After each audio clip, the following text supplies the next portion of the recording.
बरवाला नगर परिषद के चेयरमैन रमेश बैटरीवाला के कार्यालय में पहुंचने पर बरवाला नगर परिषद के चेयरमैन रमेश बैटरीवाला ने महिला विकास आयोग की नवनियुक्त चेयरमैन सुनीता दांगी व भाजपा प्रदेश प्रवक्ता नेहा धवन का अपने कार्यालय में पहुंचने पर फ्लावर बुके भेंट कर उनका स्वागत किया। इस अवसर पर भाजपा प्रदेश प्रवक्ता नेहा धवन ने महिला विकास आयोग की नवनियुक्त चेयरमैन के साथ में पत्रकार वार्ता की। क्या कुछ कहा उन्होंने अपनी प्रेस वार्ता में, देखिए एक रिपोर्ट।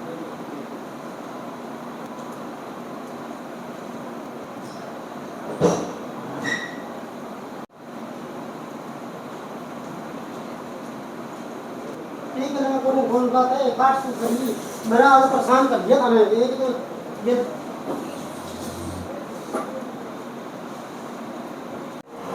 आप सभी पत्रकार बंधुओं को मेरा नमस्कार।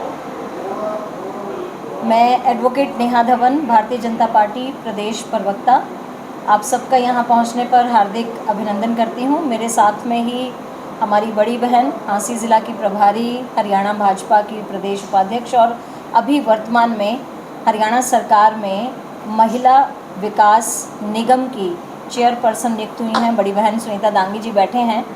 आज हम सब बैठे हैं रमेश बैटरीवाला जी, जो बरवाला के नगर परिषद के चेयरमैन हैं, उनके ऑफिस में। बरवाला के सभी कार्यकर्ताओं का मैं धन्यवाद करती हूं कि हम सबको यहां पर उन्होंने बुलाया और सुनीता दांगी दी, जो अभी वर्तमान में ही चेयरपर्सन नियुक्त हुई हैं, उनके स्वागत अभिनंदन के लिए यहाँ कार्यक्रम रखा गया। मैं मेरी तरफ से, क्योंकि मैं झांसी ज़िला से हूँ और भाजपा की प्रमुख कार्यकर्ता हूँ, उस नाते भी भाजपा के पूरे परिवार की तरफ से मैं हरियाणा सरकार का, माननीय नायब सिंह सैनी जी का, हमारे केंद्रीय मंत्री, सांसद भी और केंद्रीय मंत्री भी माननीय मनोहर लाल जी का, प्रदेश अध्यक्ष जी का मैं बहुत बहुत धन्यवाद करना चाहूँगी कि उन्होंने हमारी झांसी की प्रभारी बड़ी बहन सुनीता दांगी जी को ये सरकार में स्थान दिया, जो हम सब महिलाओं के लिए बहुत ही बड़ी बात है। देखिए, दो चीज़ें बहुत अच्छी हुई अभी हरियाणा प्रदेश में। एक तो हरियाणा प्रदेश की प्रदेश अध्यक्ष महिला का नियुक्त होना और हमारे ही झांसी ज़िला की प्रभारी का चेयरपर्सन नियुक्त होना। हम महिलाओं के लिए ये बहुत अच्छी और खुशी की बात है कि अब आगे राजनीतिक पृष्ठभूमि पर जो भागीदारी है उनमें महिलाओं का स्थान अग्रणी होने वाला है। ये इस बात का मिसाल है। अब आप सब प्रेस बंधुओं से बात करेंगे सुनीता दांगी जी। नमस्कार जी। नमस्कार जी। आज आप बरवाला पहुँचे जी, इसके बारे में बताऊँ। देखिए, सबसे पहले तो मैं हमारे मुख्यमंत्री जी का और हमारे संगठन का धन्यवाद करना चाहूँगी कि मुझे एक और नई जिम्मेवारी से नवाजा गया। हरियाणा सरकार में महिला विकास निगम चेयरपर्सन की जिम्मेवारी मुझे दी गई है और मैं किसी काम से बाहर जा रही थी, झांसी से निकलकर।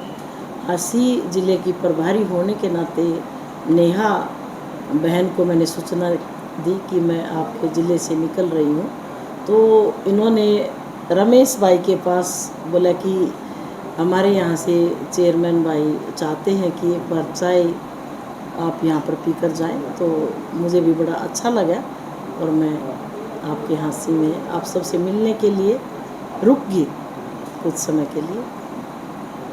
आप चेयरमैन बने हो, आपकी प्राथमिकता क्या रहेगी? अब मुझे महिलाओं की जिम्मेदारी मिली हुई है, तो मैं चाहूँगी कि जी सरकार की तरफ से जो योजनाएं महिलाओं के लिए निकाली गई हैं, सभी महिलाओं को उनसे जोड़ना और उसका वो लाभ उठाएं और आत्मनिर्भर बने।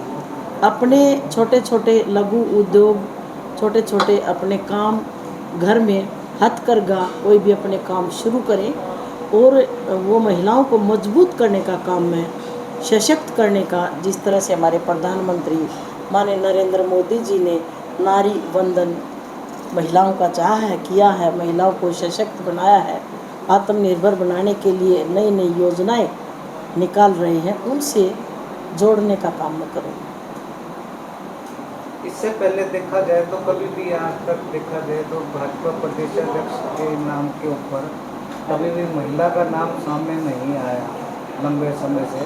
तो आप क्या कुछ मान के चलते हैं? देखिए, वैसे तो हरियाणा में सबसे पहले महिला कमला वर्मा जी, महिला ही भाजपा की प्रदेश अध्यक्ष महिला ही बनी थी, लेकिन उसके 43 साल के बाद दोबारा किसी महिला को यहाँ पर फिर से ये सम्मान दिया गया है।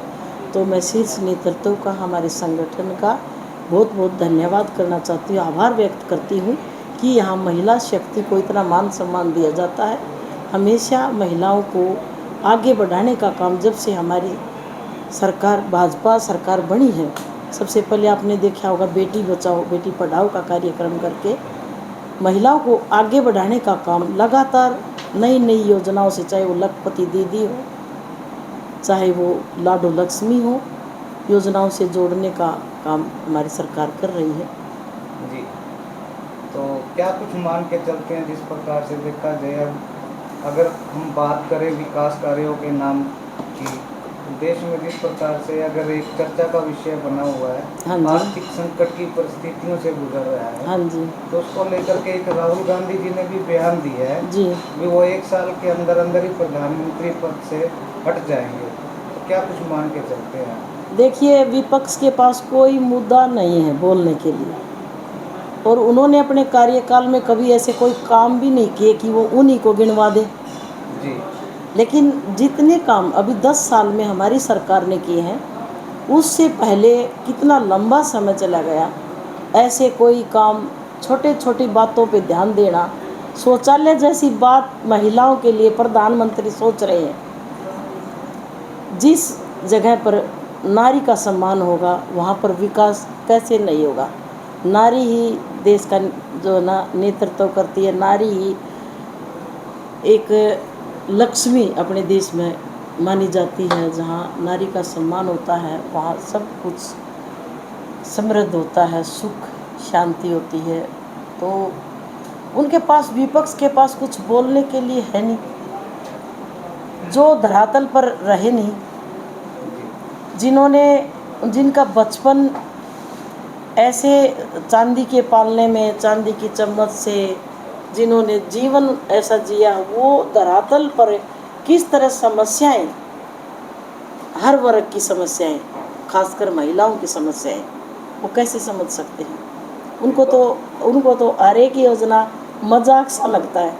विपक्ष लगातार देखा जाए महंगाई को लेकर के प्रदर्शन कर रहा है, तो क्या कुछ मान के चलते हैं जिस प्रकार से महंगाई लगातार बढ़ती जा रही है? देखो, विकास होता है ना तो महंगाई भी बढ़ती है।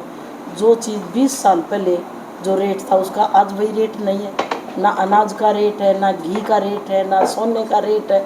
तो रेट तो बढ़ेंगे ही, जैसे जैसे विकास होगा, हम लोग बाहर निकलेंगे। गांव में हम रहते हैं, कम ज़रूरतों में हमारा काम चलता है। शहर में आते हैं, हमारी ज़रूरतें बढ़ जाती है, हमें गाड़ी की ज़रूरत है, बड़े से मकान की ज़रूरत। जब ज़रूरतें हमारी बढ़ेंगी तो महंगाई भी बढ़ेगी। जिस तरह से महिला आयोग बिल जो पास होना था संसद में, वो पास नहीं हुआ, तो आप किसको मानते हैं? हम तो कांग्रेस को दोषी मानते हैं।